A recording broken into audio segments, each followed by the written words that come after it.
The Canyon's Edge by Dusti Bowling, a novel in verse, First Chapter Friday read aloud video with the Word Nerd. Today, as you listen, watch for the story quote that will appear on screen. Write it down word by word, and then follow the instructions given to you by your teacher.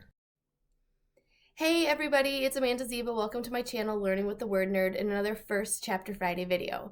It's April, which means it's Poetry Month, and so each week this month I'm going to be reading you a novel in verse. What's a novel in verse?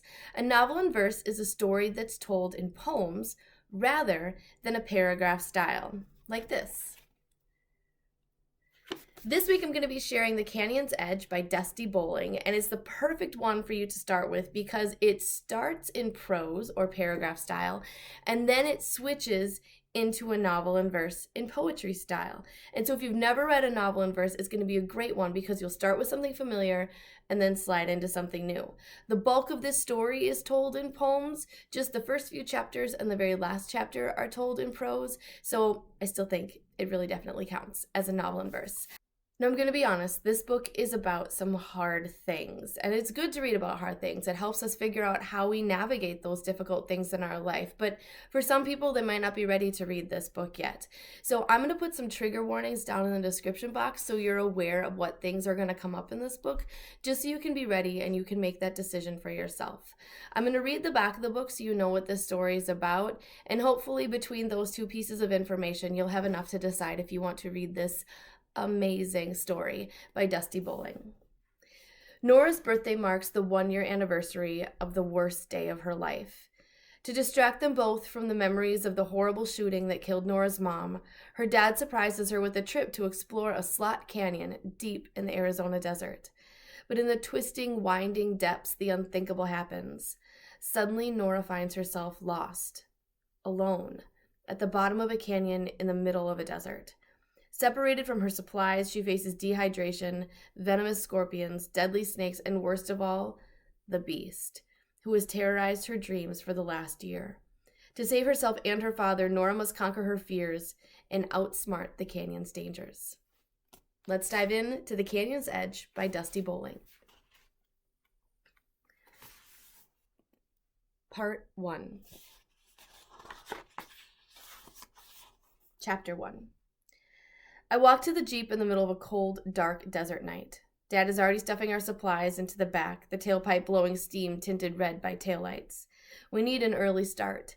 It's going to take a while to reach the place where no one can find us. Dad lifts a hand and pats my rumpled hair. Tired? He asks. I nod. He pushes my backpack toward me. Why don't you double check it? I open my bag as Dad digs through his own and mumbles, I feel like I'm missing something. His words hit me right in the chest. We are missing something. We'll always be missing something. Shivering, I zip up my pink hoodie, which I got at a Sunset Crater. It says, get out there. But this is the first time we'll be getting out there since our family went from 3 to 2. Pushing those thoughts away, I sort through the supplies Dad put in my pack. Water bottles, sunblock, helmets, almonds, protein bars, and my favorite flavor of electrolyte powder, watermelon. He remembers. I smile up at him, but he's now ripping everything out of his pack. I know I'm forgetting something, he says, his voice rising. He pulls out rope for rappelling, cams for climbing, carabiners for carrying, gloves for gripping, and harnesses to hold us. Touching his arm, I say, I think we have everything, though it feels like a lie. He continues emptying his pack until he pulled out one last item. A gun. I stumble backward, choking on my own breath. Dad looks back at me and immediately sets it down. He takes me into his arms, much thinner than they used to be. I'm sorry, Nora, he whispers. It's just a flare gun. My heart pounds so hard I'm sure Dad can feel it. I doubt we'd ever need to use it, Dad says, patting my back. Hey, it's gonna be a good day. I take a deep breath. I know. Dad looks up. Almost no moon, he says. Did you hear about those bones they found in the moon? My head snaps back. What? He grins. I guess the cow didn't make it. I groan. Oh my gosh, Dad. He gives my long hair a gentle tug, then stuffs everything back in his pack and slams the hatch shut.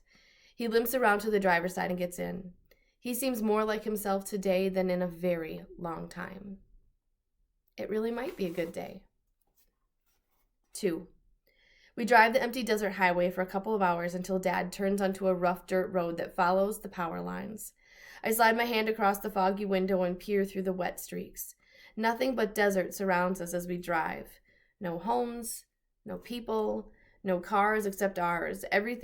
Nothing but octillos, saguaros, mesquites, palo verdes, and wolf spiders with eyes that shine like diamonds in our headlights. Dad points them out to me. You see that one? I scan the lit area. Yep, there's another one. I see it. Dad thinks wolf spiders are amazing. You should have invited Danielle, he says suddenly. I swallow, thinking about the last time we were all together, when we went camping and fishing at Bartlett Lake. How I had to hook all her worms because Danielle didn't want to touch them. How she squealed in excitement at catching the smallest bluegill ever. How Mom had snapped a picture of it. How I threw it back in the water and Danielle had jumped in after it, yelling that she'd want to keep it as a pet. How I jumped in after her and we spent the rest of the day swimming and splashing and scaring away fish. Sorry, Dad says. I just miss her. That's all. I miss her too, though I can't bring myself to say it out loud. 3.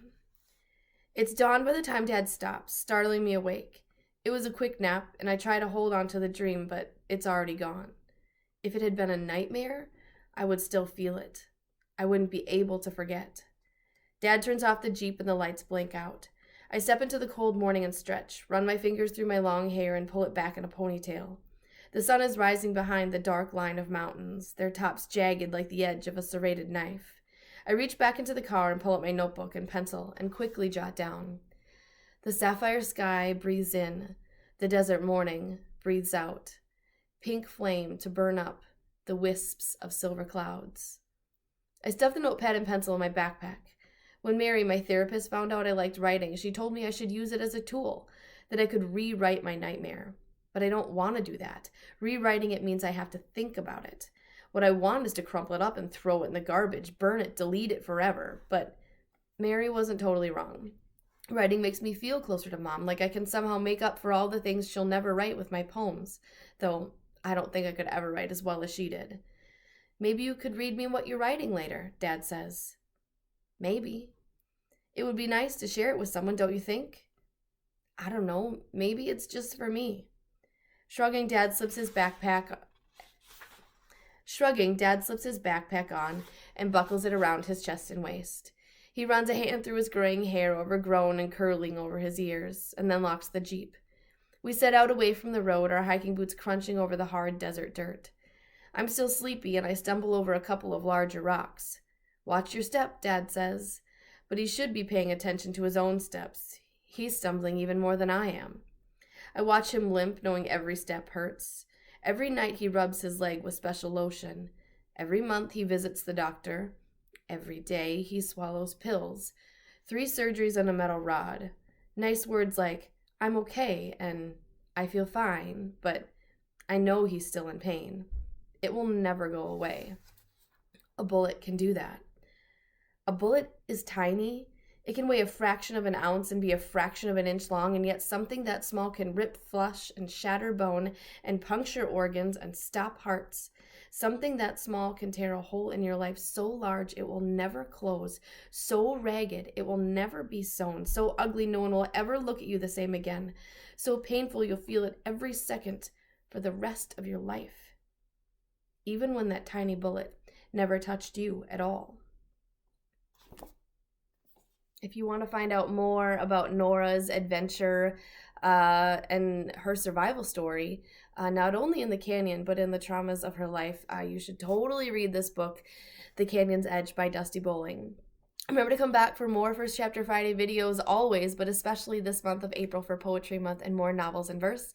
You can also find tons of great novels in verse that I've already read in past weeks on my channel. Happy reading, and I'll see you next time. To continue reading The Canyon's Edge by Dusti Bowling, grab a copy from your school library, purchase one from your favorite indie bookstore, or grab one via the link in the description box. Don't forget to check out the rest of these great novels in verse. There's a full playlist on my channel. Then be sure to check out the rest of the First Chapter Friday playlist. I have tons of great middle grade and YA titles ready and waiting for you. But as you heal and grow, something beautiful and layered and solid and lasting is formed. This has been today's mystery quote. Please like this video and then subscribe. And don't forget to check out the other great content I have for you online at these other websites. Happy reading! See you again next time.